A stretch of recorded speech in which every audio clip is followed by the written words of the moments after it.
Friends, this is Sumana B on Samarth Bharat YouTube channel, and I'm very happy that most of you are finding these videos helpful. So ತುಂಬ ಮಂದಿಗೆ ಈ ವಿಡಿಯೋಸ್ಗಳು help ಆಗ್ತಾ ಇದೆ ಅಂತ ನೀವು ನಿಮ್ಮ ಟೆಕ್ಸ್ಟ್ಗಳ ಮೂಲಕ ಮೆಸೇಜ್ಗಳ ಮೂಲಕ ಹೇಳ್ತಾ ಇದ್ದೀರಾ. And some of you are also giving me some suggestions like ಸೋಷಿಯಾಲಜಿಯ ಕೆಲವು ಕಾನ್ಸೆಪ್ಟ್ಸ್ಗಳ ಬಗ್ಗೆ ವಿಡಿಯೋ ಮಾಡಿ, ಈ ಕಾನ್ಸೆಪ್ಟ್ಗಳ ಬಗ್ಗೆ ವಿಡಿಯೋ ಮಾಡಿ ಅಂತ ಹೇಳ್ತಾ ಇದ್ದೀರಾ. ಡೆಫಿನೆಟ್ಲಿ ಇದೆಲ್ಲ ನಾನು ಕನ್ಸಿಡರ್ ಮಾಡ್ತೇನೆ. ಮುಂದಿನ ದಿನಗಳಲ್ಲಿ ಖಂಡಿತ ನಿಮ್ಮ ಬೇಡಿಕೆಯ ಒಂದು ಕಾನ್ಸೆಪ್ಟ್ಗಳ ಮೇಲೇ ನಾನು ವಿಡಿಯೋಗಳನ್ನು ಮಾಡ್ತೇನೆ ಅಂತ ಹೇಳ್ತಾ ಈ ಸೆಷನ್ನ ಬಗ್ಗೆ ಒಂದು ಸಣ್ಣ ಇಂಟ್ರೊಡಕ್ಷನ್ ಕೊಡಲಿಕ್ಕೆ ಇಷ್ಟಪಡ್ತೇನೆ. ಸೊ ಬೇಸಿಕಲಿ ಇವತ್ತಿನ ಸೆಷನಲ್ಲಿ ರೋಟೋ ಸೋಟೋ, ಸೊ ಈ ಕಾನ್ಸೆಪ್ಟ್ನ ಬಗ್ಗೆ ನೀವು ಕೇಳಿದ್ದೀರಾ. ನಾಮ್ದಾ ಆರ್ಟ್, ಅದಲ್ಲದೆ Sahyadri Megha. Also we have differentiation, a question on the basic difference between pandemic ಮತ್ತು ಎಪಿಡೆಮಿಕ್. ಸೊ ಹೀಗೆ ನಾನಾ ರೀತಿಯಲ್ಲಿ ಇವತ್ತಿನ ಕ್ವೆಶ್ಚನ್ಸನ್ನು ನಾನು ಡಿಸೈಡ್ ಮಾಡಿದ್ದೇನೆ. So definitely it will be helpful ನಿಮ್ಮ ಪರೀಕ್ಷಾ ತಯಾರಿಗೆ ಅಂತ ಹೇಳ್ತಾ I think so it is time to start the session. So ಇಲ್ಲಿವರೆಗೆ ಯಾರು ಸಮರ್ಥ್ ಭಾರತ್ ಯೂಟ್ಯೂಬ್ ಚಾನೆಲ್ಗೆ ಸಬ್ಸ್ಕ್ರೈಬ್ ಮಾಡಿಲ್ಲ, ದಯವಿಟ್ಟು ಸಬ್ಸ್ಕ್ರೈಬ್ ಮಾಡಿ ಅಂತ ಹೇಳ್ತಾ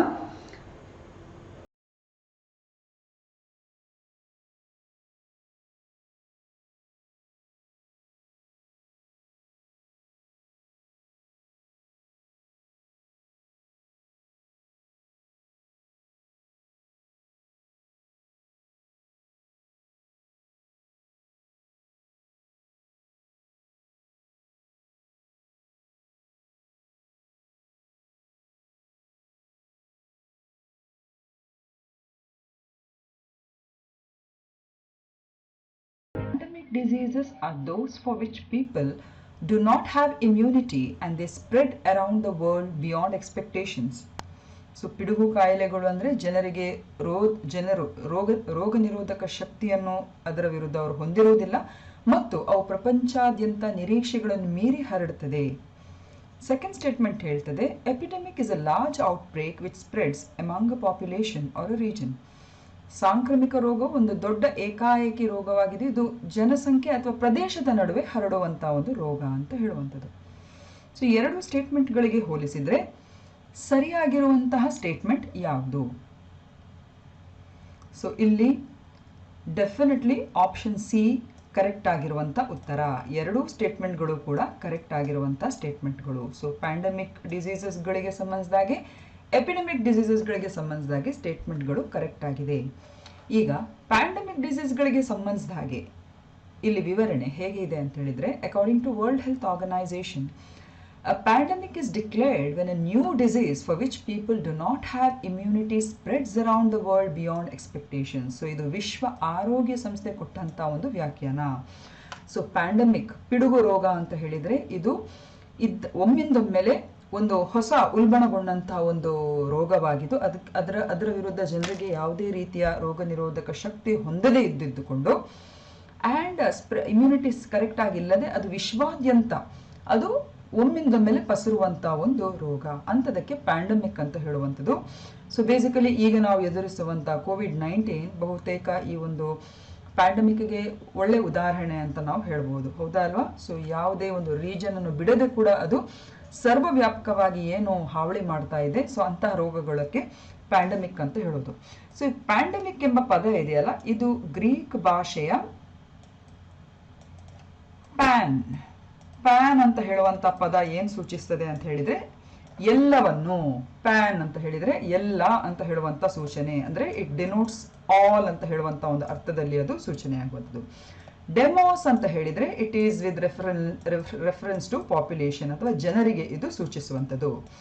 ಸೊ ಈ ಎರಡು ಕಾಂಬಿನೇಷನ್ ಪದ ಪ್ಯಾಂಡಮಿಕ್. ಸೊ ಪ್ಯಾಂಡಮಿಕ್ ಅಂತ ಹೇಳಿದ್ರೆ ಎಲ್ಲರೂ, ಡೆಮೋಸ್ ಅಂತ ಹೇಳಿದ್ರೆ ಜನರು. ಸೊ ಸರ್ವವ್ಯಾಪಿಯಾಗಿ ಎಲ್ಲರಿಗೂ ಕೂಡ ಬಾಧಿಸುವಂತ ಈ ಒಂದು ರೋಗಕ್ಕೆ ಪ್ಯಾಂಡಮಿಕ್ ಅಥವಾ ಪಿಡುಗು ರೋಗ ಅಂತ ಹೇಳುವಂಥದ್ದು. ಸೊ ಆ ನಿಟ್ಟಿನಲ್ಲಿ statement 1 is definitely right.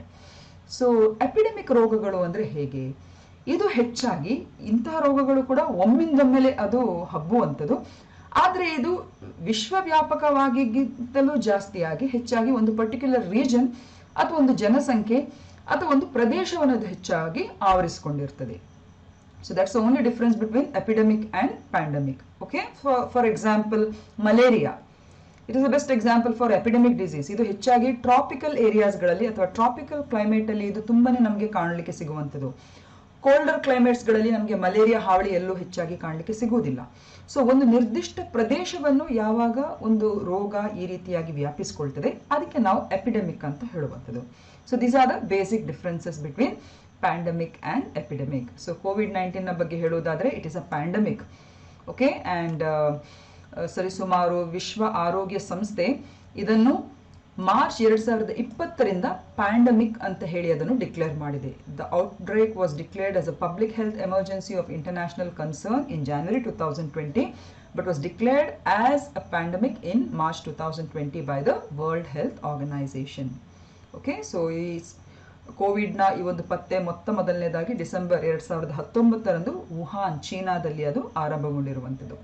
So ಇದಿಷ್ಟು ವಿಷಯಗಳು. ಸೊ ಇಲ್ಲಿ ನಿಮಗೆ ಈ ಎರಡು ಸ್ಟೇಟ್ಮೆಂಟ್ಗಳ ಬಗ್ಗೆ ಒಂದು ಸಣ್ಣಕ್ಕಿರುವಂಥ ಡಿಫ್ರೆನ್ಸ್ ನಿಮಗೆ ಗೊತ್ತಾಯಿತು ಅಂತ ಅನ್ಕೊಂಡಿದ್ದೇನೆ. ಎಪಿಡೆಮಿಕ್ ಮತ್ತು ಪ್ಯಾಂಡಮಿಕ್ಗೆ ಸಂಬಂಧಿಸಿದ ಎರಡು ಸ್ಟೇಟ್ಮೆಂಟ್ಗಳು ಹಾಗಾಗಿ ಇಲ್ಲಿ ಕರೆಕ್ಟ್ ಆಗಿರುವಂಥ statement. So I given you example also. Pandemic globally ಆಗಿ ಅದು ವೈಡ್ ಸ್ಪ್ರೆಡ್ ಆಗಿ ಅದು ಪಸರುವಂಥ ಒಂದು ಕಾಯಿಲೆ. ವೆರಸ್ ಎಪಿಡೆಮಿಕ್ ಅಂತ ಹೇಳಿದ್ರೆ ನಿರ್ದಿಷ್ಟ ಒಂದು ಪರ್ಟಿಕ್ಯುಲರ್ ರೀಜನ್ ಅಥವಾ ಒಂದು ಪಾಪ್ಯುಲೇಷನ್ ಒಂದು ಏರಿಯಾಗೆ ಅದು ವ್ಯಾಪಕವಾಗಿ ಹರಡುವಂಥ ಒಂದು ಕಾಯಿಲೆ. So that's example I gave you. Malaria is a best example for an epidemic disease.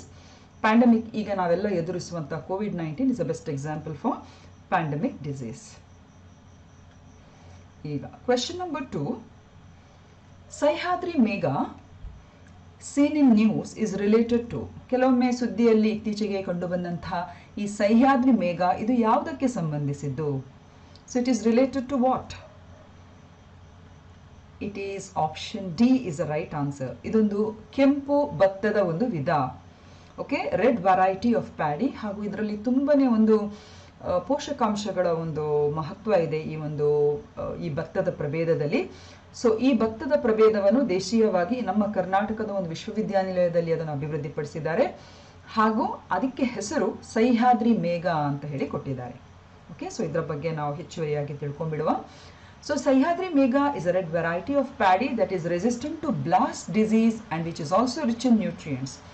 ಹೆಚ್ಚಾಗಿ ಭತ್ತದ ಒಂದು ಬೆಳೆಗೆ ಹೆಚ್ಚಾಗಿ ಬ್ಲಾಸ್ಟ್ ಡಿಸೀಸ್ ಅಂತ ಹೇಳುವಂಥ ಒಂದು ರೋಗ ಏನಕ್ಕೆ ತಗಲ್ತದೆ ಅದರ ವಿರುದ್ಧ ಇದು ತುಂಬಾನೇ ಅಂದರೆ ರೆಸಿಸ್ಟೆಂಟ್ ಆಗಿರುವಂಥ ಒಂದು ವೆರೈಟಿ ಇದು ಸಹ್ಯಾದ್ರಿ ಮೇಘ ಅಂತ ಹೇಳುವಂಥ ಈ ಭತ್ತದ ಪ್ರಭೇದ. ಅದಲ್ಲದೆ ಈ ಒಂದು ಭತ್ತದ ಪ್ರಭೇದವನ್ನು ಹೈಬ್ರಿಡೈಸೇಷನ್ ಬ್ರೀಡಿಂಗ್ ಮೆಥಡ್ನ ಮೂಲಕ ಕ್ರಾಸ್ ಬ್ರೀಡಿಂಗ್ ಅಂದ್ರೆ ಜ್ಯೋತಿ ವೆರೈಟಿ ಅಂತ ನೀವು ಕೇಳಿರ್ಬೋದು ಮತ್ತು ಆಕ್ಕಳು ವೆರೈಟಿ ಅಂತ ಹೇಳುವಂತ ಎರಡು ಭತ್ತದ ಪ್ರಭೇದಗಳ ಒಂದು ಕ್ರಾಸ್ ಬ್ರೀಡಿಂಗ್ ಮೂಲಕ ಈ ವಿಶಿಷ್ಟವಾದಂತಹ ಸಹ್ಯಾದ್ರಿ ಮೇಘ ಅಂತ ಹೇಳುವಂತ ಈ ಕೆಂಪು ಭತ್ತದ ಈ ಒಂದು ತಳಿಯನ್ನು ಅಭಿವೃದ್ಧಿಪಡಿಸಿದ್ದಾರೆ. ಇದರ ವಿಶಿಷ್ಟತೆ ಇಷ್ಟೇ, disease resistance, specially blast disease ಇಂದ, ಬ್ಲಾಸ್ಟ್ ರೋಗದಿಂದ ಇದಕ್ಕೆ ರೆಸಿಸ್ಟೆನ್ಸ್ ಇರುವಂಥದ್ದು. ಎರಡನೇದಾಗಿ ಈ ಭತ್ತದ ತಳಿಯಲ್ಲಿ ಬಹಳಷ್ಟು ಪ್ರೋಟೀನ್ ನ ಅಂಶ ಯಥೇಚ್ಛವಾಗಿ ಇರುವಂಥದ್ದು. ಸೊ ಇದಿಷ್ಟು ನೀವು ನೆನಪಿಟ್ಕೊಳ್ಬೇಕು. Yes, this is in Kannada. ಕೆಲವರು ಕನ್ನಡದಲ್ಲಿ ಬೇಕು ಅಂತ ನನ್ನ ಹತ್ರ ರಿಕ್ವೆಸ್ಟ್ ಮಾಡಿದ್ದಾರೆ. ಸೊ ಆದಷ್ಟು, ಯಾಕಂದ್ರೆ ನಾನು ಯಾಕೆ ಕನ್ನಡದಲ್ಲಿ ಇದನ್ನು ಹಾಕ್ಲಿಕ್ಕೆ ಹೋಗ್ಲಿಲ್ಲ ಅಂತ ಹೇಳಿದ್ರೆ, even though the slides are in English, I mostly explain many of the things in Kannada. So I thought it will not be necessary. But students ಗಳಿಗೆ ಇದು ಆ ರೀತಿಯಾಗಿ ಬೇಕು ಅಂತ ಹೇಳಿದ್ರು ಕೂಡ I can display the slides in Kannada also where it is necessary. ಈಗ ಈ ಭತ್ತದ ಪ್ರಭೇದವನ್ನು ಹೊಸದಾಗಿ ಪ್ರೊಡ್ಯೂಸ್ ಅಥವಾ ಡೆವಲಪ್ ಮಾಡಿದ ಎಲ್ಲಿ ಅಂತ ಹೇಳಿದ್ರೆ, ಇದು ನಮ್ಮ ಕರ್ನಾಟಕದ university of agricultural and horticultural sciences ವಿಶ್ವವಿದ್ಯಾನಿಲಯದಲ್ಲಿ. It is in Shivamogga. ಕೃಷಿ ಮತ್ತು ತೋಟಗಾರಿಕಾ ವಿಜ್ಞಾನ ವಿಶ್ವವಿದ್ಯಾನಿಲಯ ಶಿವಮೊಗ್ಗದಲ್ಲಿ ಈ ಒಂದು ಹೊಸ ರೀತಿಯ ಭತ್ತದ ಒಂದು ತಳಿಯನ್ನು ಅಭಿವೃದ್ಧಿಪಡಿಸಿದ್ದಾರೆ. ಅದಕ್ಕೆ ಕೊಟ್ಟಂತ ಅವರ ಹೆಸರೇನು ಹೇಳಿ? ಸಹ್ಯಾದ್ರಿ ಮೇಘ. ಸೊ ಈಗ ಬ್ಲಾಸ್ಟ್ ಡಿಸೀಸ್ಗೆ ಇದು ರೆಸಿಸ್ಟೆನ್ಸ್ ಇದೆ ಅಂತ ಹೇಳ್ತೇವೆ ನಾವು ಈ ಒಂದು ಭತ್ತದ ತಳಿ. ಸೊ ಬ್ಲಾಸ್ಟ್ ಡಿಸೀಸ್ ಈ ಭತ್ತದ ಒಂದು ಗಿಡದಲ್ಲಿ ಎಲ್ಲಿ ಇದು ಆಗುವಂಥದ್ದು ಅಂದ್ರೆ ಯಾವ್ದ್ರಿಂದ ಇದು ಉಂಟಾಗುವಂಥದ್ದು ಅಂತ ಹೇಳಿದ್ರೆ, ಇದೊಂದು ಶಿಲೀಂಧ್ರದಿಂದ ಉಂಟಾಗುವಂತಹ ಒಂದು ರೋಗ. ಪೈರಿಕ್ಯುಲೇರಿಯಾ ಗ್ರಿಸಿಯಾ ಅಂತ ಹೇಳುವಂತ ಒಂದು ಶಿಲೀಂಧ್ರದಿಂದ ಉಂಟಾಗುವಂತ ಈ ಬ್ಲಾಸ್ಟ್ ರೋಗದಿಂದ ಈ ಒಂದು ಸಹ್ಯಾದ್ರಿ ಮೇಘ ಅಂತ ಹೇಳುವಂತ ಈ ಭತ್ತದ ತಳಿ ತುಂಬಾನೇ ರೆಸಿಸ್ಟೆನ್ಸ್ ಅನ್ನು ಪಡ್ಕೊಂಡ್ಬಿಟ್ಟಿದೆ ಅಂತ ಹೇಳ್ಬೋದು. ಈ ಒಂದು ಬ್ಲಾಸ್ಟ್ ಡಿಸೀಸ್ ಅಂತ ಹೇಳುವ ಈ ರೋಗ ಇದೆಯಲ್ಲ, ಫಸ್ಟ್ 1918ರಲ್ಲಿ ನಮ್ಮ ದೇಶದಲ್ಲಿ ಅದು ಮೊದಲು ದಾಖಲಾಯಿತು. ಇದರಿಂದ ಭತ್ತದ ಇಳುವರಿ, ಈ ರೋಗಕ್ಕೆ ಒಂದು ವೇಳೆ ತುತ್ತಾದ್ರೆ ಭತ್ತದ ಇಳುವರಿ ಸರಿಸುಮಾರು 70% ರಿಂದ 80% ಇದರಿಂದ ನಾಶ ಆಗ್ತದೆ. ಅಂದ್ರೆ ಗ್ರೈನ್ ಲಾಸ್ ಅಷ್ಟು ನಾಶ ಆಗ್ತದೆ. ಸೊ ಇದಿಷ್ಟು ಬ್ಲಾಸ್ಟ್ ಡಿಸೀಸ್ ನ ಬಗ್ಗೆ, ಇದನ್ನು ಪರೀಕ್ಷೆಗೆ ಕೇಳುವಂತ ಚಾನ್ಸಸ್ ಇದೆ. ಸೊ ಸಹ್ಯಾದ್ರಿ ಮೇಘ ಅಂತ ಹೇಳಿದ್ರೆ ಪ್ಲೀಸ್ ರಿಮೆಂಬರ್, ಇದೊಂದು ವಿಶಿಷ್ಟವಾದಂತಹ ಒಂದು ಕೆಂಪು ಭತ್ತದ ಒಂದು ತಳಿ. ಇದನ್ನು ಡೆವಲಪ್ ಮಾಡಿರುವಂತದ್ದು ನಮ್ಮ university of agricultural and horticultural sciences Shivamogga. ಇದು ಬ್ಲಾಸ್ಟ್ ಡಿಸೀಸ್ಗೆ ತುಂಬಾನೇ ರೆಸಿಸ್ಟೆನ್ಸ್ ಅನ್ನು ಹೊಂದಿಕೊಂಡಿರುವಂತಹ ಒಂದು ವಿಶಿಷ್ಟ ಭತ್ತದ ತಳಿ. ಅದಲ್ಲದೆ ಇದರಲ್ಲಿ ಬಹಳಷ್ಟು ಪ್ರೋಟೀನ್ ನ ಅಂಶಗಳು ಕೂಡ ಯಥೇಚ್ಛವಾಗಿ ಇರುವಂಥದ್ದು. ಸೊ ಇದಿಷ್ಟು ಈ ಒಂದು ಭತ್ತದ ತಳಿ ಸಹ್ಯಾದ್ರಿ ಮೇಘದ ಬಗ್ಗೆ. ಈಗ question number 3, ROTO SOTO, it is also been heard in news recently. ಇದು ಯಾವುದಕ್ಕೆ ಸಂಬಂಧಿಸಿದು? ರೋಟೋ ಸೋಟೋ. ಸೊ ಹೆಸರು ಒಂಥರ ಕ್ಯೂಟ್ ಆಗಿದೆ ಅಲ್ಲ. ಸೊ ಇಲ್ಲಿ ಕರೆಕ್ಟ್ ಆಪ್ಷನ್ ಯಾವುದು ಅಂತ ಹೇಳಿದ್ರೆ option C, that is organ donation and transplantation. ಅಂಗದಾನ ಮತ್ತು ಕಸಿ ಅಂತ ಕೇಳಿದಿರಲ್ಲ, ಸೊ ಅದಕ್ಕೆ ಇದು ಸಂಬಂಧಿಸಿದ್ದು. ಸೊ ಅದರ ಬಗ್ಗೆ ಸ್ವಲ್ಪ ಹೆಚ್ಚುವರಿಯಾಗಿ ತಿಳ್ಕೊಂಡ್ಬಿಡುವ. ROTO, it means regional organ and tissue transplant organisation, while SOTO stands for State Organ and Tissue Transplant Organization. So roto ಎಂದರೆ ಪ್ರಾದೇಶಿಕ ಅಂಗ ಮತ್ತು ಅಂಗಾಂಶ ಕಸಿ ಸಂಸ್ಥೆ ಆದ್ರೆ, ಸೋಟೋ ಅಂದ್ರೆ ರಾಜ್ಯಕ್ಕೆ ಸಂಬಂಧಿಸಿದ ಅಂಗ ಮತ್ತು ಅಂಗಾಂಶ ಕಸಿ ಸಂಸ್ಥೆ. ಸೊ ಈ ಸಂಸ್ಥೆಗಳನ್ನು ಆರೋಗ್ಯ ಮತ್ತು ಕುಟುಂಬ ಕಲ್ಯಾಣ ಸಚಿವಾಲಯವು ಸ್ಥಾಪಿಸಿದೆ. So these organisations have been established by the ministry of health and family welfare. Okay, so recently ಈ ಅಂಗ ಕಸಿ ಮತ್ತು ಅಂಗದಾನಕ್ಕೆ ಸಂಬಂಧಿಸಿದಾಗೆ ಮಹಾರಾಷ್ಟ್ರ ಬಹಳಷ್ಟು ಮೇಲ್ಸ್ಥಾನದಲ್ಲಿದೆ ಅಥವಾ ಟಾಪ್ ಮೋಸ್ಟ್ ಸ್ಟೇಟ್ ಆಗಿದೆ. ಆ ನಂತರದ ಸ್ಥಾನದಲ್ಲಿ ತಮಿಳುನಾಡು, ಆ ನಂತರ Telangana, specially when it comes to organ donation. So ಅಂಗಾಂಗ ದಾನ ಹಾಗೂ ಅಂಗಾಂಶ ಕಸಿಗೆ ಸಂಬಂಧಿಸಿದಾಗೆ ನಮ್ಮ ಇಡೀ ದೇಶದಲ್ಲಿ Maharashtra is in the top most lead, followed by Tamil Nadu and then by Telangana. ಈಗ ಇದರ ಬಗ್ಗೆ ಸ್ವಲ್ಪ ಹೆಚ್ಚುವರಿಯಾಗಿ ತಿಳ್ಕೊಂಡ್ಬಿಡುವ. ಈಗ ಆರ್ಗನ್ ಡೊನೇಷನ್ ಅಂದ್ರೆ ಏನು, ಅಂಗದಾನ ಅಂದ್ರೆ ಏನು ಅಂದ್ರೆ ಒಬ್ಬ ವ್ಯಕ್ತಿಗೆ ಅಥವಾ organ donation generally means giving a part of the body to a person with end stage organ disease and who needs a transplant. ಅಂಗದಾನ ಎಂದರೆ ಅಗತ್ಯ ಇರುವಂತ ಒಬ್ಬ ವ್ಯಕ್ತಿಗೆ, ಕೊನೆ ಹಂತದ ಕಾಯಿಲೆ ಇರುವ ಒಬ್ಬ ವ್ಯಕ್ತಿಗೆ ದೇಹದ ಒಂದು ಭಾಗವನ್ನು ದಾನವಾಗಿ ಕೊಡುವಂಥದ್ದು. ಮತ್ತೆ ಯಾವೆಲ್ಲ ಈ ಒಂದು ದೇಹದ ಭಾಗಗಳನ್ನು ಅಥವಾ ದೇಹದ ಅಂಗಾಂಗಗಳನ್ನು ಅಥವಾ ಅಂಗಗಳನ್ನು ಕೊಡಬಹುದು ಅಥವಾ ದಾನ ಮಾಡಬಹುದು ಒಬ್ಬ ವ್ಯಕ್ತಿಗೆ? ಸೊ ಮೂತ್ರಪಿಂಡಗಳನ್ನು ದಾನ ಮಾಡ್ತಾರೆ, ಪಿತ್ತಜನಕಾಂಗವನ್ನು ದಾನ ಮಾಡ್ತಾರೆ, ಹೃದಯವನ್ನು ದಾನ ಮಾಡ್ತಾರೆ. ಅಂದ್ರೆ ಹೃದಯ ಅಂತ ಹೇಳಿದ್ರೆ specially the brain dead people, brain death ಅಂತ ಹೇಳ್ತಾರಲ್ಲ, ಆ ಸಂದರ್ಭದಲ್ಲಿ ಅವರ ಹೃದಯವನ್ನು ಇನ್ನೊಬ್ಬರಿಗೆ ಅದನ್ನು ದಾನ ಮಾಡಬಹುದು. ಆ ಸಂದರ್ಭದಲ್ಲಿ ಶ್ವಾಸಕೋಶಗಳನ್ನು ಮಾಡ್ತಾರೆ, ಕಣ್ಣಿನ ಕಾರ್ನಿಯಾಗಳನ್ನು ಮಾಡ್ತಾರೆ, ಹೃದಯದ ಕವಾಟುಗಳನ್ನು ಮಾಡ್ತಾರೆ, ಚರ್ಮವನ್ನು ಕೂಡ ಕಸಿ ಮಾಡಿ ಈ ರೀತಿ ದಾನ ಮಾಡ್ತಾರೆ, ಮೂಳೆ ಅಂತ ಕೆಲವು ಅಂಗಾಂಶಗಳನ್ನು ಕೂಡ ಈ ರೀತಿಯಾಗಿ ದಾನ ಮಾಡ್ತಾರೆ. Is it clear? ಸೊ ಹೆಚ್ಚಾಗಿ ಈ ಒಂದು ಅಂಗದಾನದಲ್ಲಿ ಪ್ರಮುಖವಾಗಿ 2 ವಿಧಗಳಿರ್ತದೆ. ಒಂದು ಲಿವಿಂಗ್ ಡೋನರ್ ಆರ್ಗನ್ ಡೊನೇಷನ್ ಅಂತ ಹೇಳಿಬಿಟ್ಟು, ಜೀವಂತ ದಾನಿ ಅಂಗದಾನ ಅಂತ ಹೇಳಿಬಿಟ್ಟು. ಸೊ ಇಲ್ಲಿ ಹೇಗೆ ಅಂತ ಹೇಳಿದ್ರೆ ಒಬ್ಬ ವ್ಯಕ್ತಿ ಜೀವಂತ ಇರುವಾಗ್ಲೇ ತನ್ನ ಜೀವಿತಾವಧಿಯಲ್ಲಿ ಒಂದು ತನ್ನ ದೇಹದ ಒಂದು ಭಾಗವನ್ನು, ಈಗ ನಮ್ಮಲ್ಲಿ 2 ಮೂತ್ರಪಿಂಡಗಳಿರ್ತದೆ, ಒಂದನ್ನು ಬೇಕಾದವನಿಗೆ ದಾನ ಮಾಡಿಕೊಳ್ಳುವಂಥದ್ದು. ಮೇದೋಜೀರಕ ಗ್ರಂಥಿಯ ಕೂಡ ಒಂದು ಭಾಗ, ಪ್ಯಾಂಕ್ರಿಯಾಸ್ ನ ಒಂದು ಪೋರ್ಷನ್ ಅನ್ನು ಕೂಡ ದಾನ ಮಾಡಬಹುದು.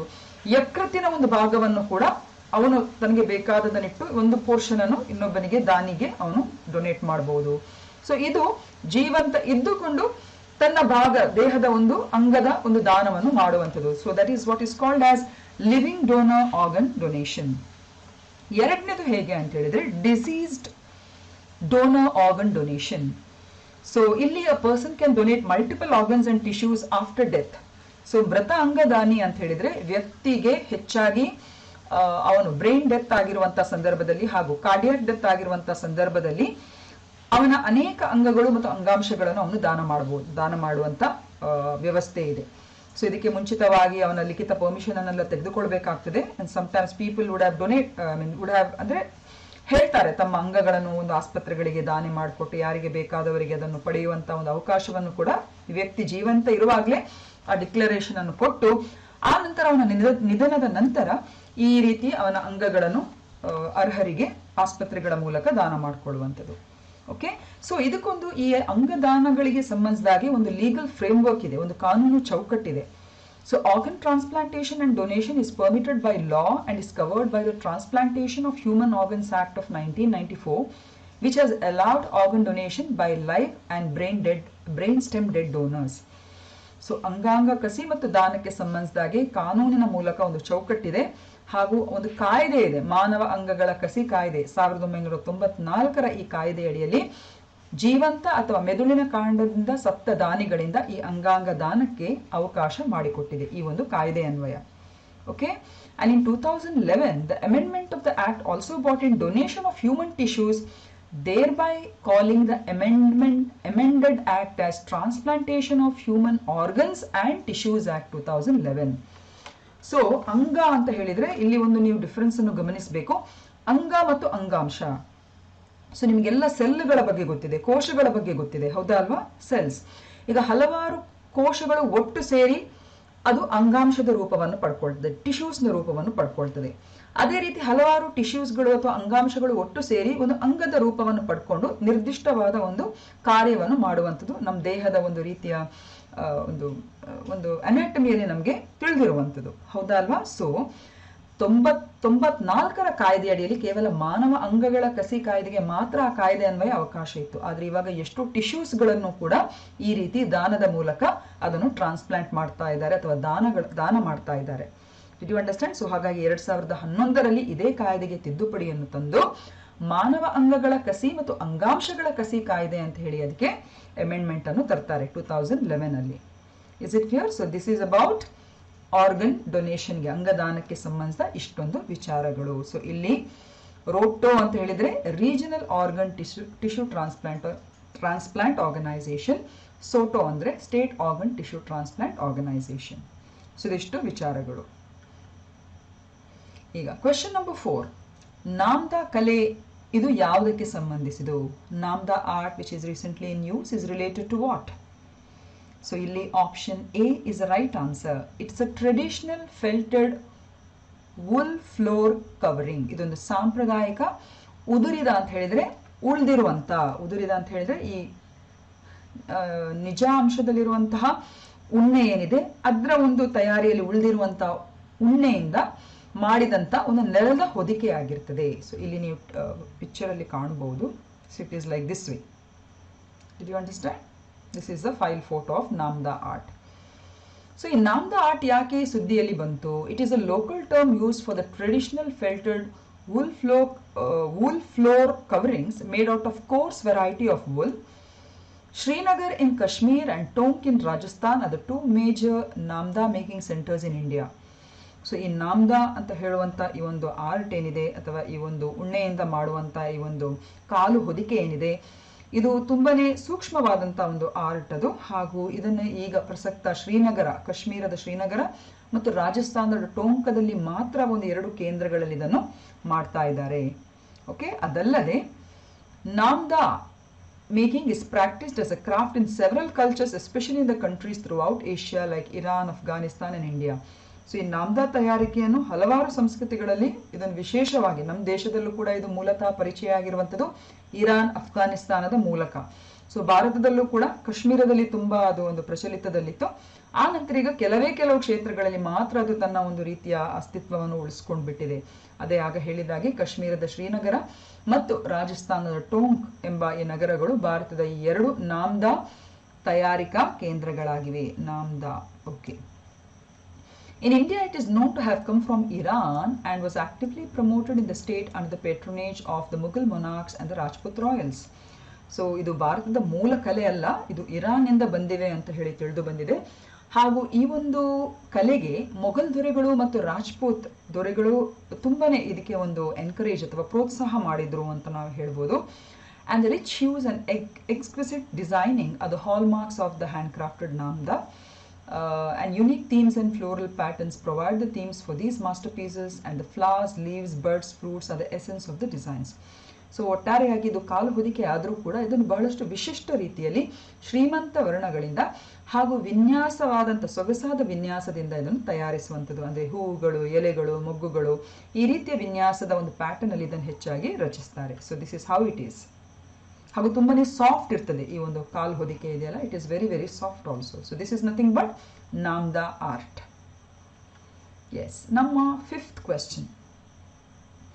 Which state has used nightingale 19 and CarmiBot robots to minimize human interaction during the COVID-19 treatment? So COVID-19 ಚಿಕಿತ್ಸೆಯ ಸಮಯದಲ್ಲಿ ಮಾನವ ಸಂವಹನವನ್ನು ಅಥವಾ ಸಂಪರ್ಕವನ್ನು ಕಡಿಮೆ ಮಾಡಲಿಕ್ಕೆ, ಸಂವಹನ ಅಲ್ಲ ಇದು ಸಂಪರ್ಕ ಆಗಬೇಕು, ಓಕೆ, ಮಾನವ ಸಂಪರ್ಕವನ್ನು ಕಡಿಮೆ ಮಾಡಲಿಕ್ಕೆ ನೈಂಟಿಂಗೇಲ್ 19 ಮತ್ತು CarmiBot ರೋಬೋಟ್ಗಳನ್ನು ಯಾವ ರಾಜ್ಯ ಬಳಸಿದೆ? ಈಗ ಒಂದೊಂದು ರಾಜ್ಯಗಳು ಅವರದೇ ಆದ ನಿರ್ದಿಷ್ಟ ಒಂದು ಪ್ಯಾಟರ್ನ್ಸ್ಗಳಲ್ಲಿ ಬೇರೆ ಬೇರೆ ಟೆಕ್ನಾಲಜೀಸ್ಗಳನ್ನೆಲ್ಲ ಯೂಸ್ ಮಾಡಿ ಎಲ್ಲ ಮುಂದೆ ಬಂದಿದೆ. ಸೊ ಇದು ನೈಂಟಿಂಗೇಲ್ 19 ಮತ್ತು CarmiBot ರೋಬೋಟ್ಸ್ ಎಂಬುವಂಥದ್ದನ್ನು ಮಾನವ ಸಂಪರ್ಕ ಆದಷ್ಟು ಕಡಿಮೆ ಮಾಡಲಿಕ್ಕೆ ಯಾವ ರಾಜ್ಯ ಈ ಒಂದು ರೋಬೋಗಳನ್ನು ಬಳಸಿದೆ? ಸೊ ಇಲ್ಲಿ the right answer is Kerala. Okay, so Kerala has started using robots in the last, ಅದರ ಪ್ರಥಮ ಅಲೆಯಲ್ಲೇ ಇದನ್ನು ಯೂಸ್ ಮಾಡಲಿಕ್ಕೆ ಅದು ಸ್ಟಾರ್ಟ್ ಮಾಡಿದೆ ಟು ಮಿನಿಮೈಸ್ ಕೋವಿಡ್-19 risk.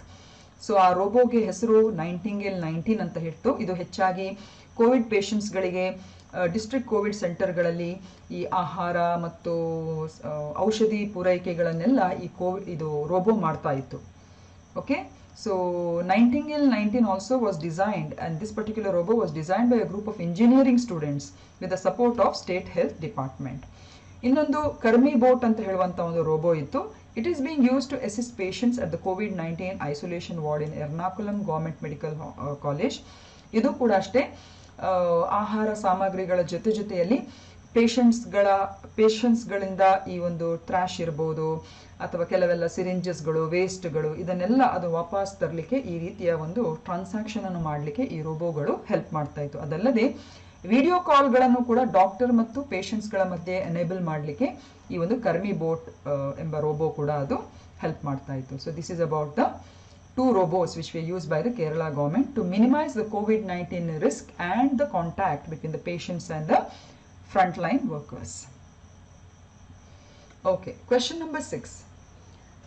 Which of the following operations is not an Indian assistance to Maldives? ಈ ಕೆಳಗಿನ ಯಾವ ಕಾರ್ಯಾಚರಣೆಯು ಮಾಲ್ಡೀವ್ಸ್ಗೆ ಭಾರತ ದೇಶವು ಕೊಟ್ಟ ನೆರವು ಅಲ್ಲ?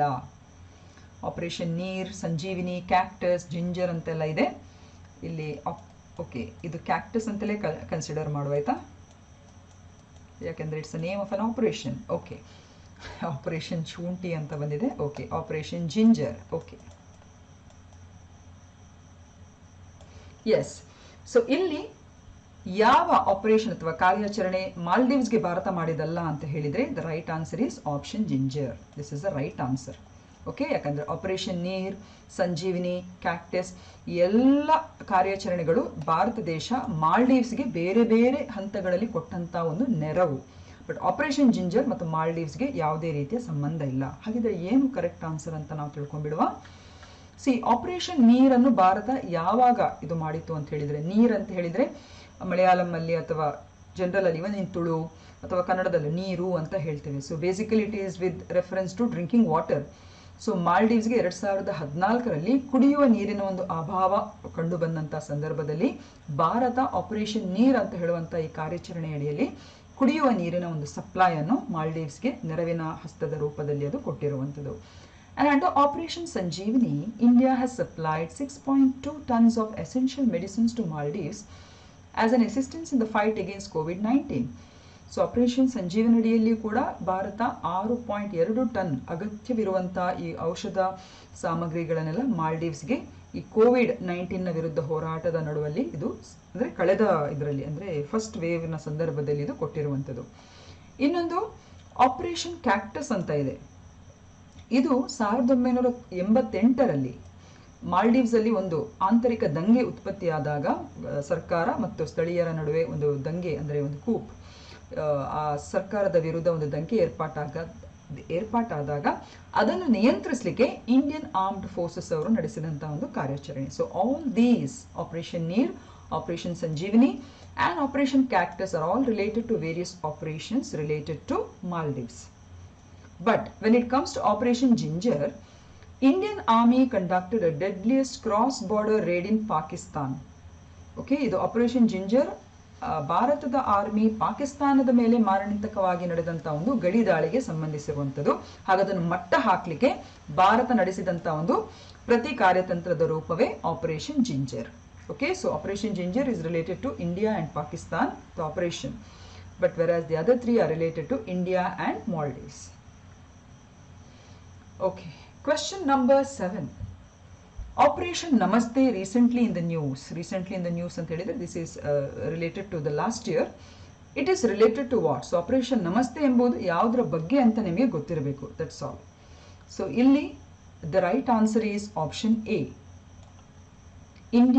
Indian Army's anti-COVID-19 campaign. So ಏನಿದು?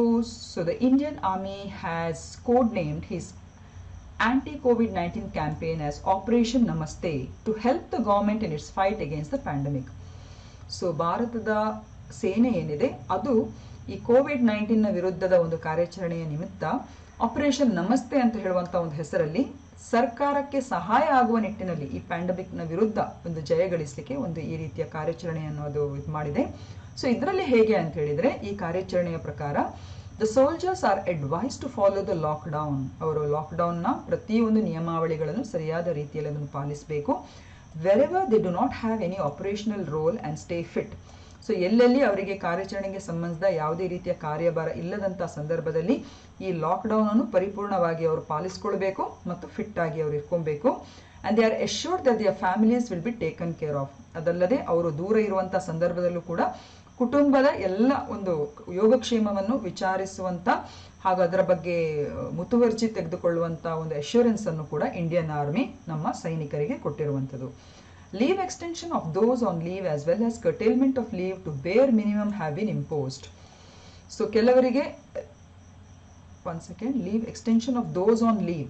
ಸೊ ಕೆಲವರಿಗೆ ಎಲ್ಲೆಲ್ಲಿ ಹೆಲ್ಡಪ್ ಆಗಿದ್ದಾರೆ ಅವರಿಗೆ ರಜೆಯಲ್ಲಿ ಹೆಚ್ಚುವರಿಯಾದ ಲೀವ್, ಮತ್ತು ಎಲ್ಲೆಲ್ಲಿ ಯಾರ್ಯಾರಿಗೆ ಸೂಕ್ಷ್ಮವಾದಂತ ಆ ಒಂದು ಸಂದರ್ಭಗಳಲ್ಲಿ ಅವರ ಅಗತ್ಯತೆ ಇದೆ ಅವರ ಲೀವ್ ಅನ್ನು ಕೂಡ ಕಟ್ ಡೌನ್ ಅಂದ್ರೆ ಕರ್ಟೇಲ್ ಅಂತ ಹೇಳಿದ್ರೆ ಅದನ್ನು ಕಟ್ ಡೌನ್ ಮಾಡಿ ಮಿನಿಮಮ್ಗೆ ಇಡುವಂತಹ ಒಂದು ವ್ಯವಸ್ಥೆಯನ್ನು ಕೂಡ ಈ ಒಂದು ಆಪರೇಷನ್ ನಮಸ್ತೆ ಒಟ್ಟಾರೆಯಾಗಿ ಈ ಕೋವಿಡ್-19ಗೆ ಸಂಬಂಧಿಸಿದ ಈ ಒಂದು ಹೋರಾಟದಲ್ಲಿ ಆ ಒಂದು ಇಂಡಿಯನ್ ಆರ್ಮಿ ಅವರ ಒಂದು ಸೋಲ್ಜರ್ಸ್ಗಳಿಗೆ ಮಾಡಿಕೊಟ್ಟಂತ ಇದೊಂದು ವ್ಯವಸ್ಥೆ, ಇದು ಆಪರೇಷನ್ ನಮಸ್ತೆ ಅಂತ ಹೇಳಿಬಿಟ್ಟು. ಅದಲ್ಲದೆ 6 quarantine facilities at various places have been established.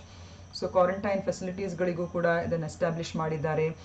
And ಸರ್ಕಾರದ ಜೊತೆಗೂಡಿ ಹಲವಾರು ಇತರ ಫೆಸಿಲಿಟೀಸ್ಗಳನ್ನು ಕೂಡ ದೇಶದ ನಾನಾ ಒಂದು ನಗರಗಳಲ್ಲೂ ಕೂಡ ಭಾರತ ಸೇನೆ ಸರ್ಕಾರದ ಜೊತೆ ಕೈಗೂಡಿಸಿಕೊಂಡು ಅದನ್ನು ಮಾಡ್ಕೊಂಡ್ಬಿಟ್ಟಿದೆ. And 28 armed forces hospitals have also been earmarked as COVID hospitals. ಸೇನೆಗೆ ಸಂಬಂಧಿಸಿದ ಆಸ್ಪತ್ರೆಗಳನ್ನು ಕೂಡ ಕೋವಿಡ್ ಆಸ್ಪತ್ರೆಗಳು ಅಂತ ಹೇಳಿ ಅದಕ್ಕೆ ಪೂರಕವಾಗಿರುವಂತದಕ್ಕೆ ವ್ಯವಸ್ಥೆಗಳನ್ನು ಕೂಡ ಮಾಡಿದ್ದಾರೆ. So this is all with reference to operation ನಮಸ್ತೆ.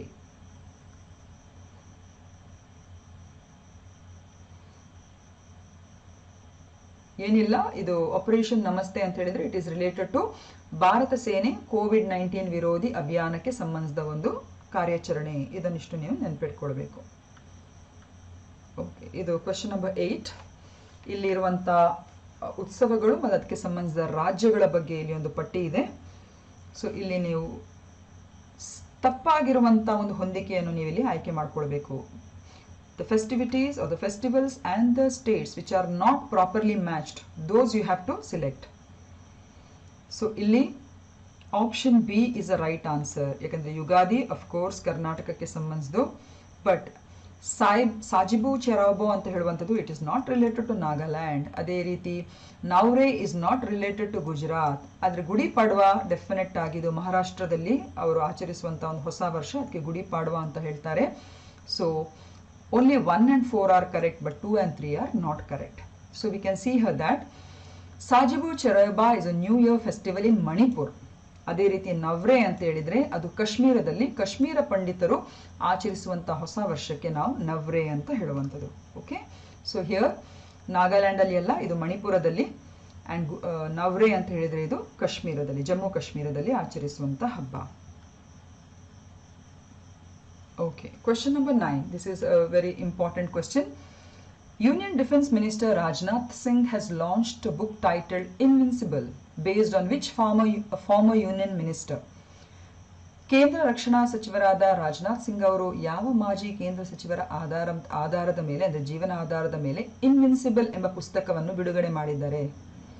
ಅರುಣ್ ಜೇಟ್ಲಿ, ಮನೋಹರ್ ಪಾರಿಕರ್, ಜಾರ್ಜ್ ಫರ್ನಾಂಡಿಸ್ ಮತ್ತು ಜಸ್ವಂತ್ ಸಿಂಗ್.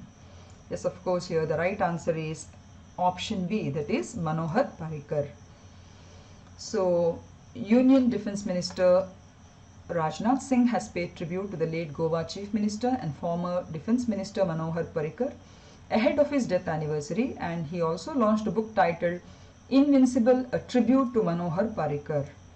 ಸೊ ಮನೋಹರ್ ಪಾರಿಕರ್ ಅವರ ಬಗ್ಗೆ ನಿಮಗೆಲ್ಲ ಗೊತ್ತಿದೆ. ಸೊ ಅವರು ಗೋವಾದು ಚೀಫ್ ಮಿನಿಸ್ಟರ್ ಆಗಿದ್ದರು ಮತ್ತು ನಮ್ಮ ಮಾಜಿ ಡಿಫೆನ್ಸ್ ಮಿನಿಸ್ಟರ್ ಕೂಡ ಆಗಿದ್ದರು.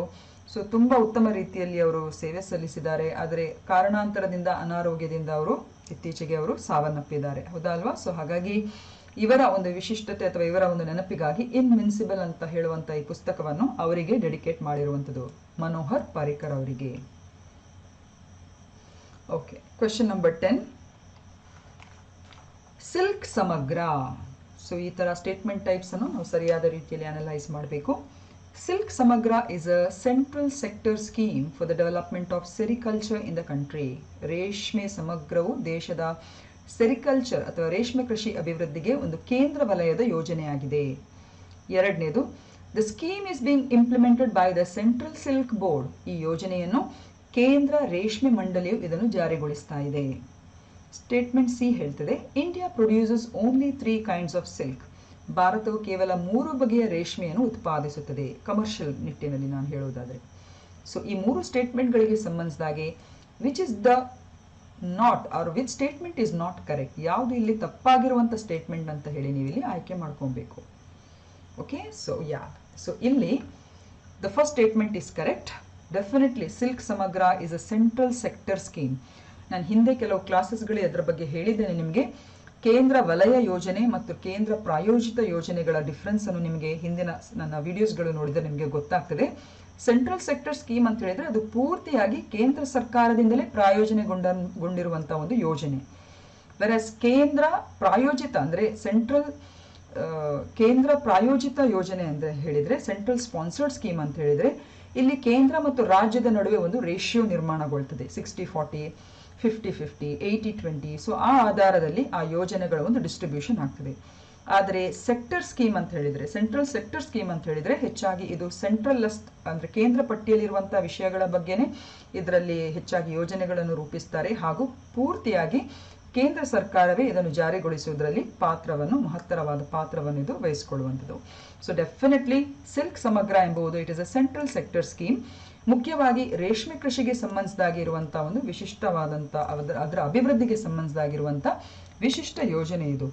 The scheme is being implemented by the Central Silk Board. ಇದು ಕೂಡ ಕರೆಕ್ಟ್ ಆಗಿರುವಂಥದ್ದು. ಕೇಂದ್ರ ರೇಷ್ಮೆ ಮಂಡಳಿ ಈ ಯೋಜನೆಯನ್ನು ಜಾರಿಗೊಳಿಸುವಂಥದ್ದು. ಓಕೆ, ಅಂಡ್ ಮೂರನೇ statement it is a wrong statement. ಯಾಕಂದ್ರೆ ಕಮರ್ಷಿಯಲ್ ಆಗಿ ಇಂಡಿಯಾದಲ್ಲಿ ಕೇವಲ 3 ರೀತಿಯ ಸಿಲ್ಕ್ಗಳೆಲ್ಲ ಉತ್ಪಾದನೆ ಆಗುವಂಥದ್ದು. But there are 5 different type of silks. So ಇಲ್ಲಿ ತಪ್ಪಾಗಿರುವಂಥ ಸ್ಟೇಟ್ಮೆಂಟ್ ಯಾವುದು ಅಂತ ಹೇಳುವಾಗ you have to select option C, because C is a wrong statement. So ಇದನ್ನು ನಾನು ಆಲ್ರೆಡಿ ಎಕ್ಸ್ಪ್ಲೇನ್ ಮಾಡಿ ಆಗಿದೆ. Silk Samagra is a central sector scheme which is used for the development of sericulture in our country. So definitely statement 1 is correct. The scheme is being implemented by the Central Silk Board. So statement 2 also is correct. Ega 5 major types of silks are produced in our country for commercial importance. Ondu yavdu anta helidre mulberry, oak, tussar, tropical tussar, muga and eri anta helibittu. Did you understand? Except mulberry. So mulberry ಅಂತ ಹೇಳಿದ್ರೆ ನಮ್ಮಲ್ಲಿ ರೇಷ್ಮೆ ಈಗ Mysuru silk ಅದೆಲ್ಲ ಇದೆಯಲ್ಲ, they come under the mulberry silk. Did you understand? So these are the basic 5 different type of silks that are used for commercial importance. So ಇಲ್ಲಿ ಮೈಸೂರು ರೇಷ್ಮೆ ಅಂತ ಹೇಳಿದ್ರೆ ಎಲ್ಲಿ ಬರ್ತದೆ, ಇದರ ಅಡಿಯಲ್ಲಿ ಯಾವುದು ಬರ್ತದೆ ಅಂತ ಹೇಳಿದ್ರೆ it comes under mulberry silk. Okay, so mulberry, oak tussar, tropical tussar, muga ಮತ್ತು eri. So India has the unique distinction of producing all these type of commercial varieties of silk. So hagagi statement 3 is not correct. There are major 5 different types of silk which are produced for commercial importance. Okay, question number 11. Sorry. What is the theme of the World Meteorological Day 2020 which is celebrated across the world? So ವಿಶ್ವಾದ್ಯಂತ ಆಚರಿಸಲಾಗುವ 2020 ವಿಶ್ವ ಹವಾಮಾನ ದಿನಾಚರಣೆಯ ವಿಶೇಷವೇನು? So ಇಲ್ಲಿ options ಇದೆ. So ಇಲ್ಲಿ right option ಯಾವುದು ಅಂತ ಹೇಳಿದರೆ climate and water. Okay, so ಇಲ್ಲಿ 4 ಆಪ್ಷನ್ಸ್ಗಳಲ್ಲಿ this is the right option, ಹವಾಮಾನ ಮತ್ತು ನೀರು. ಸೊ ವಿಶ್ವ ಹವಾಮಾನ ದಿನವನ್ನು ಪ್ರತಿ ವರ್ಷ ಮಾರ್ಚ್ 23ರಂದು ನಾವು ಆಚರಿಸ್ತೇವೆ. ಮಾರ್ಚ್ 23ಕ್ಕೆ ಯಾಕೆ ನಾವು ಆಚರಿಸ್ತೇವೆ ಅಂತ ಹೇಳುವಂಥ ಇಲ್ಲಿ ಕಾರಣ ಇಲ್ಲಿದೆ. ವರ್ಲ್ಡ್ ಮೀಟಿಯರಲಾಜಿಕಲ್ ಆರ್ಗನೈಸೇಷನ್, ವಿಶ್ವ ಹವಾಮಾನ ಸಂಸ್ಥೆ ಅಂತ ಹೇಳುವಂಥದ್ದು, ಇದು 1950 23ನೇ ಮಾರ್ಚ್ಗೆ ಇದು ಅಸ್ತಿತ್ವಕ್ಕೆ ಬಂದಂಥ ಒಂದು ಸಂಸ್ಥೆ. Okay, so world meteorological organisation ಎಂಬುದು ವಿಶ್ವಸಂಸ್ಥೆಯ ಒಂದು ಅಂಗಸಂಸ್ಥೆಯಾಗಿದೆ. Please do remember that. ಇದು ವಿಶ್ವಸಂಸ್ಥೆಯ ಒಂದು ಅಂಗಸಂಸ್ಥೆಯಾಗಿದ್ದು 1950ರಲ್ಲಿ ಮಾರ್ಚ್ 23ಕ್ಕೆ ಅದು ಅಸ್ತಿತ್ವಕ್ಕೆ ಬಂದ ಕಾರಣ ಮಾರ್ಚ್ 23ನ್ನು ನಾವು ವಿಶ್ವ ಹವಾಮಾನ ದಿನ ಅಂತ ಹೇಳಿ ಆಚರಿಸುವಂಥದ್ದು. ಓಕೆ, ಅದಲ್ಲದೆ ಈ ವರ್ಲ್ಡ್ ಮೀಟಿಯರಲಾಜಿಕಲ್ ಆರ್ಗನೈಸೇಷನ್ ಇದೆಯಲ್ಲ, ಇದರ ಹೆಡ್ ಕ್ವಾರ್ಟರ್ಸ್ ಎಲ್ಲಿದೆ ಅಂತ ಹೇಳಿದರೆ ಇದು ಜೆನೀವಾ, ಸ್ವಿಟ್ಜರ್ಲ್ಯಾಂಡ್ ಅಲ್ಲಿ ಇರುವಂಥದ್ದು. ಓಕೆ, ಸೊ ಇದರ ಹೆಡ್ ಕ್ವಾರ್ಟರ್ಸ್ ಜೆನೀವಾ, ಸ್ವಿಟ್ಜರ್ಲ್ಯಾಂಡ್ ಅಲ್ಲಿ ಇರುವಂಥದ್ದು. ಆ್ಯಂಡ್ 1961 ಇಂದ ಈ ಒಂದು ಜೆನೀವಾದಲ್ಲಿ ಹೆಡ್ ಕ್ವಾರ್ಟರ್ ಆಗಿರುವಂಥ ಈ ವರ್ಲ್ಡ್ ಮೀಟಿಯರಲಾಜಿಕಲ್ ಆರ್ಗನೈಸೇಷನ್ ಈ ವಿಶ್ವ ಹವಾಮಾನ ದಿನದ ಒಂದು ಆಚರಣೆಯನ್ನು ಮಾಡ್ಕೊಳ್ತಾ ಬರ್ತಾ ಇದೆ. ಸೊ ಇದರಲ್ಲಿ ಹಲವಾರು ವಿಷಯಗಳಿದೆ ಹಾಗೂ ಪ್ರತಿ ವರ್ಷ ಒಂದೊಂದು ಥೀಮ್ ಅನ್ನು ಇಟ್ಕೊಂಡು ಅಥವಾ ಒಂದೊಂದು ವಿಷಯದೊಂದಿಗೆ ಇದನ್ನು ಆಚರಿಸ್ತಾ ಇದೆ. ಸೊ ಈ ವರ್ಷದ ವಿಷಯ ಯಾವುದು ಅಂತ ಹೇಳಿದರೆ it is climate and water of 2020. Okay, 2020ರ ವಿಷಯ ಯಾವುದು ಅಂತ ಹೇಳಿದರೆ it is climate and water. So ಈ ವರ್ಷದ ಯಾವುದು ಅಂತ ಹೇಳಿದರೆ ನೀವು ಅದನ್ನು ರೆಫರ್ ಮಾಡಿ, just see what it is and ಅದನ್ನು ಕಂಪೇರ್ ಮಾಡಿ. ಸೊ ಇದು 2020ಗೆ ಸಂಬಂಧಿಸಿದ ಕ್ಲೈಮೇಟ್ ಆ್ಯಂಡ್ ವಾಟರ್ ಅಂತ ಹೇಳುವಂಥ ವಿಷಯದ ಮೇಲೆ ಇರುವಂಥದ್ದು. ಕ್ವೆಶ್ಚನ್ ನಂಬರ್ 12, ಅಂಬುಬಾಚಿ ಮೇಳ. ಇದರ ಬಗ್ಗೆ ಕೂಡ ಹಿಂದೊಮ್ಮೆ ಕ್ವೆಶ್ಚನ್ ಅನ್ನು ನಾನು ಹಾಕಿದ್ದೇನೆ. ಇಟ್ ಈಸ್ ಆರ್ಗನೈಸ್ಡ್ ಆನ್ಯುಲಿ ಇನ್ ಅಸ್ಸಾಂ. ಅಂಬುಬಾಚಿ ಮೇಳವನ್ನು ಅಸ್ಸಾಂನಲ್ಲಿ ವಾರ್ಷಿಕವಾಗಿ ಇದನ್ನು ಆಯೋಜಿಸ್ತಾರೆ. ಇದು ಯಾವುದಕ್ಕೆ ಸಂಬಂಧಿಸಿದ ಒಂದು ಹಬ್ಬ? ಓಕೆ, ಇಲ್ಲಿ ಆಪ್ಷನ್ ಡಿ ಕರೆಕ್ಟ್ ಆಗಿರುವಂಥ ಉತ್ತರ. ಅಸ್ಸಾಂನ ಕಾಮಾಖ್ಯ ದೇವಿಯ ವಾರ್ಷಿಕ ಮುಟ್ಟಿನ ಆಚರಣೆಗೆ ಸಂಬಂಧಿಸಿದ ಈ ಒಂದು ಮೇಳ ಅಥವಾ ಈ ಒಂದು ಉತ್ಸವವನ್ನು ಅಂಬುಬಾಚಿ ಮೇಳ ಅಂತ ಹೇಳ್ತಾರೆ. ಓಕೆ, ಸೊ ಈ ಸಲ ಕೋವಿಡ್-19 ಇಂದ ಈ ವರ್ಷದನು ಸರಿಯಾದ ರೀತಿಯಲ್ಲಿ ಆಚರಣೆ ಆಗಿಲ್ಲ. ಆದರೆ ಹೆಚ್ಚಾಗಿ 21ರಿಂದ 25 ಜೂನ್ ಪ್ರತಿ ವರ್ಷ ಇದನ್ನು ಆಚರಿಸುವಂಥದ್ದು. ಅಂದರೆ ಕಳೆದ ವರ್ಷ ಇದನ್ನು ಆಚರಣೆ ಮಾಡಲಿಲ್ಲ, ಈ ವರ್ಷ ಸಹ ಕೂಡ ಪ್ಯಾಂಡಮಿಕ್ ಇರುವ ಕಾರಣ ಡೆಫಿನೆಟ್ಲಿ ಅದನ್ನು ಆಚರಣೆಗೆ ಹೋಗುವುದಿಲ್ಲ, ಯಾಕೆಂದರೆ ಸಹಸ್ರಾರು ಮಂದಿ ಈ ಒಂದು ಉತ್ಸವದಲ್ಲಿ ಭಾಗಿಯಾಗ್ತಾರೆ. So definitely it is not the right time. ಇದ್ರ ಪ್ರಮುಖವಾಗಿ ಇದು ಸತಿ ದೇವರು ಅಂದರೆ ಶಿವನ ಕಂಪ್ಯಾನಿಯನ್ ಅಥವಾ ಹೆಂಡತಿಯಾದ ಸತಿಗೆ ಸಂಬಂಧಿಸಿದ ಇದೊಂದು ಶಕ್ತಿಪೀಠ. ಇದು ಸರಿಸುಮಾರು ನಮ್ಮ ದೇಶದಲ್ಲಿರುವಂತಹ 51 ಶಕ್ತಿಪೀಠಗಳಲ್ಲಿ ಕಾಮಾಖ್ಯ ದೇವಾಲಯ ಕೂಡ ಬಹಳಷ್ಟು ಸುಪ್ರಸಿದ್ಧ ಹಾಗೂ ಈ ತಾಂತ್ರಿಕ ಅಗೋರಿ ಬಾಬಾಗಳಿಗೆ ಅಥವಾ ತಾಂತ್ರಿಕ ಪ್ರಾಕ್ಟೀಸ್ ಮಾಡುವವರಿಗೆಲ್ಲ ತುಂಬ ಹೆಸರುವಾಸಿಯಾದಂಥ ಇದೊಂದು ದೇವಸ್ಥಾನ. ಓಕೆ, ಸೊ ಇದು ಅಸ್ಸಾಂನಲ್ಲಿರುವಂಥ ಒಂದು ದೇವಾಲಯ. ಸೊ ಇದಿಷ್ಟು ಇವತ್ತಿನ ಒಂದು ಮ್ಯಾರಥಾನ್ MCQಸ್ಗೆ ಸಂಬಂಧಿಸಿದ ಈ ಒಂದು ಸೆಷನಲ್ಲಿ. ಸೊ ಹೋಪ್ಫುಲಿ ಕೆಲವರೆಲ್ಲ ಹೇಳ್ತಾ ಇದ್ದಾರೆ ರಾಮ್ಸಾರ್ ಸೈಟ್ಸ್ನ ಬಗ್ಗೆ. ರಾಮ್ಸಾರ್ ಸೈಟ್ಸ್ನ ಬಗ್ಗೆ ಹಿಂದೆ ಒಮ್ಮೆ ನನ್ನ ವಿಡಿಯೋದಲ್ಲಿ ನಾನು ಮಾಡಿದ್ದೇನೆ. ಸ್ವಲ್ಪ ಗೋತ್ರು ಮಾಡಿ ಹಳೆ ವಿಡಿಯೋಸ್ಗಳನ್ನು ಜಸ್ಟ್ ಒಂದ್ಸಲ ರೆಫರ್ ಮಾಡಿ. ಎನಿವೇ ಅಪ್ಡೇಟೆಡ್ ಇನ್ಫಾರ್ಮೇಷನ್ ಅನ್ನು ನಾನು ಮುಂದಿನ ಸೆಷನ್ಸ್ಗಳಲ್ಲಿ ಹಾಕ್ತೇನೆ ಅಂತ ಹೇಳ್ತಾ I think so it is time to end the class. Thank you very much. Stay safe and take care.